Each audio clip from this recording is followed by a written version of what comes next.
Are we live? I think so. Okay, great. It's 3:30, time for a Waltz coffee break. I am going to give the stream like 2 or 3 minutes to stay open for people to come in and join if anyone's interested in joining me on my coffee break today. So, let me say hello to Zelda Faith Music. Thank you for sharing and liking and always being this amazing supporter and friends. I really appreciate it. If you are just joining the stream, I really love it when people say hello to me. It makes me feel good. Lets me know that there are actually people watching. We got one person on. I'm gonna give this another minute or two to coffee. So to be honest, I woke up this morning and just kind of feel the weight of the state of the world right now, and things really stink. Things really suck right now, and I almost decided I almost canceled this. If I'm to be totally honest, but I realized I'm not. This is not a funded concert or anything like that. This is just an opportunity to practice talking in front of people. So I decided to continue this series. So I think one more post to Facebook just to see if I can get anyone else to join. Just gonna say if the live live YouTube. Okay.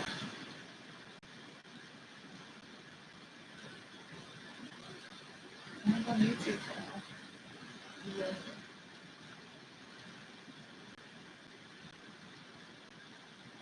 Cool. All right.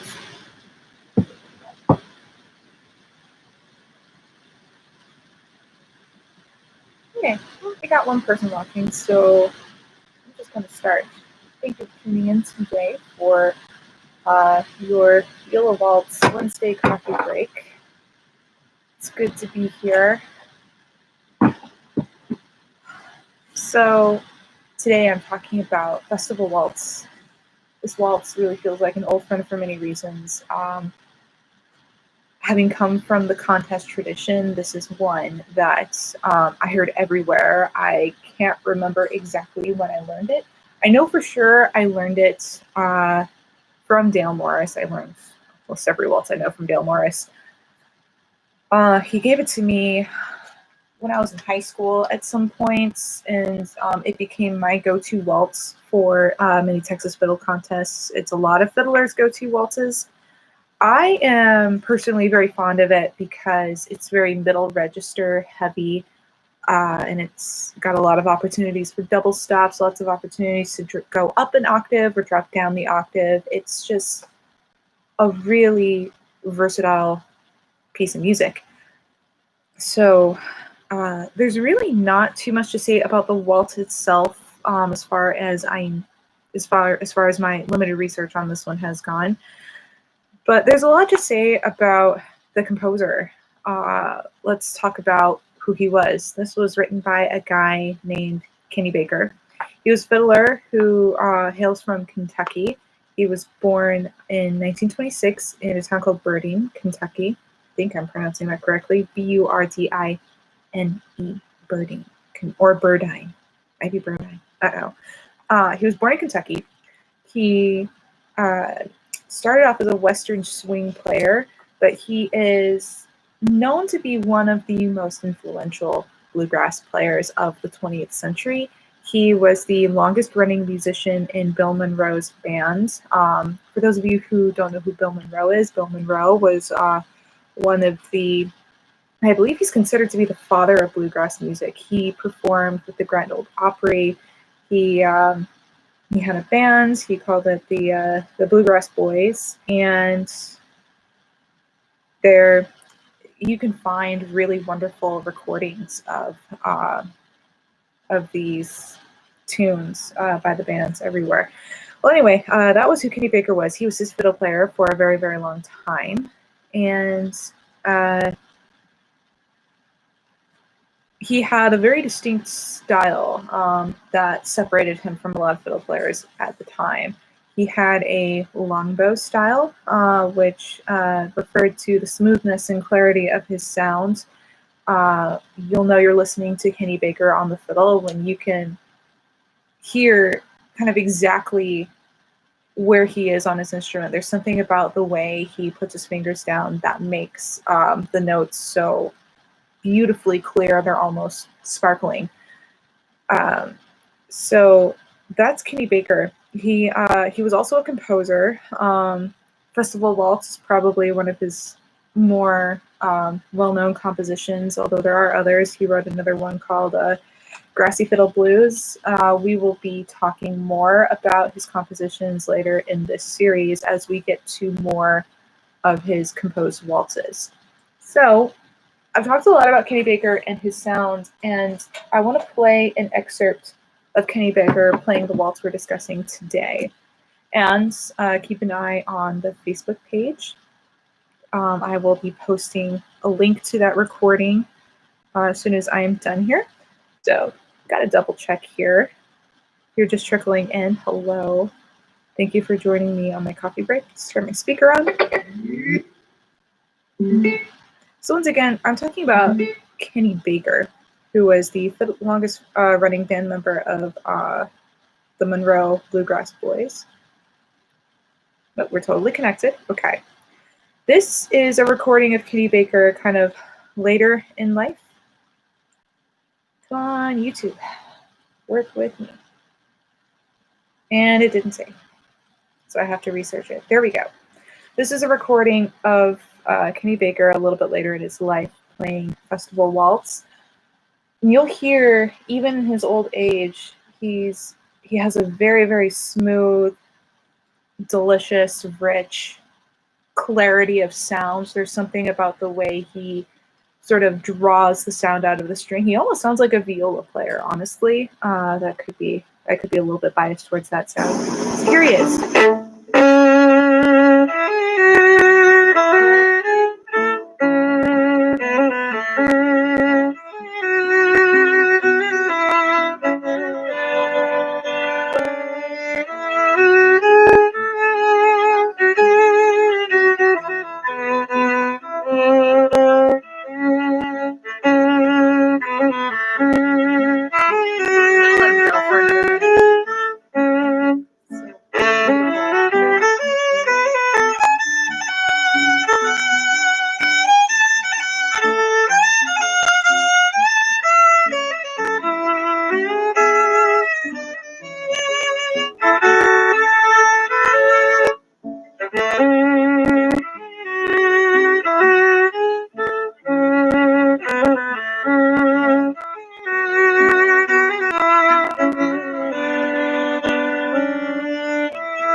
Okay, so that's a little taste of Kenny Baker and his sounds, and I will post that link in comments on this video as well as comments on the Facebook page. There's a couple of things to look for when you watch him play. I made a couple of comments about his sounds and how full and rich it is. It's really important to note that Kenny Baker had multiple influences in his early musical education. While he was drawn to Western swing, I believe he did have some classical training early in his life, and that is so important I think that's honestly really important to his sound. Not to say that you can't get a wonderful sound without classical training. I, for one, didn't go to the classical side of things until I was in college, and there was a steep learning curve there. But I think it really is important to know that about him before you watch, because he's got beautiful wrist flexibility. His vibrato is absolutely stunning. He has this way of turning it on and off, and you'll also hear kind of a distinct. I think more fiddlers do this than classical players. His vibrato is not necessarily continuous. In classical training, we're taught that we should keep the vibrato going for as long as possible between the notes. Fiddlers tend to really only vibrato the notes we want a vibrato, and that's still something I am working on as a classical musician, trying to vibrato through the notes. But hey, we're all students here. So going back to Festival Waltz, this is a very middle-heavy composition that I am fond of, and it works really well on viola. So I have a very I could play this waltz forever. I've done like 2 or 3 rounds on this before, and that takes a long time. I'm just going to do kind of an ABA set today. But I'm going to try to feature a lot of the things I like to do with this waltz to sort of demonstrate the viola's potential for waltzes. So now we're kind of getting into my overall project, like why play these on viola? Because they work really well and they sound really lovely. So I'm going to cue up my little viola guitar here. Eventually I will have a real guitar and then it will be super authentic, but that will not be this week, or probably until like September, because I have to remind myself how to play the guitar. And here we go. All right, so this is Festival Waltz on viola, accompanied by viola. Here we go.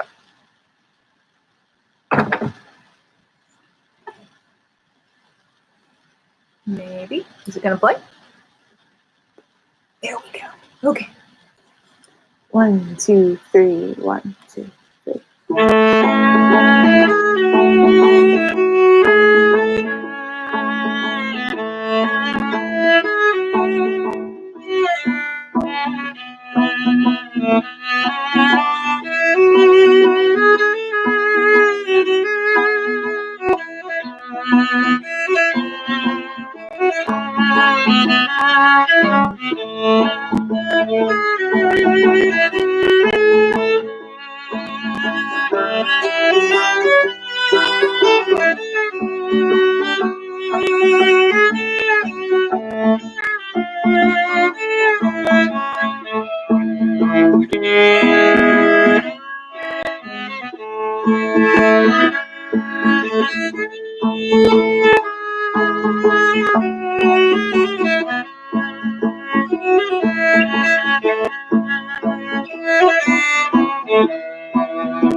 All right, that's Festival Waltz for you. Thank you for joining my brief little coffee break here today. I really appreciate everyone who tunes in pretty regularly. This is really helping me sort of organize a lot of the research I've been doing, and it helps me practice talking about it. So if you like what you hear, leave me a note. Let me know what you liked about it. Let me know what you wanted to hear more of. We're definitely going to be exploring more of who Kenny Baker was and the different waltzes he composed, as well as a lot of his contemporaries, because a lot of these waltzes I'm talking about came from a specific, like within like 20 to 30 years of each other. A lot of these were composed, and a lot of these fiddlers knew each other, and they played off of each other a lot. They stole from each other. They recorded with each other. So sometimes it can get a little bit murky when you're looking for origin stories of certain waltzes. But this was Festival Waltz, composed in 1983 by our good friend Kenny Baker, and I hope you like that as much as I do.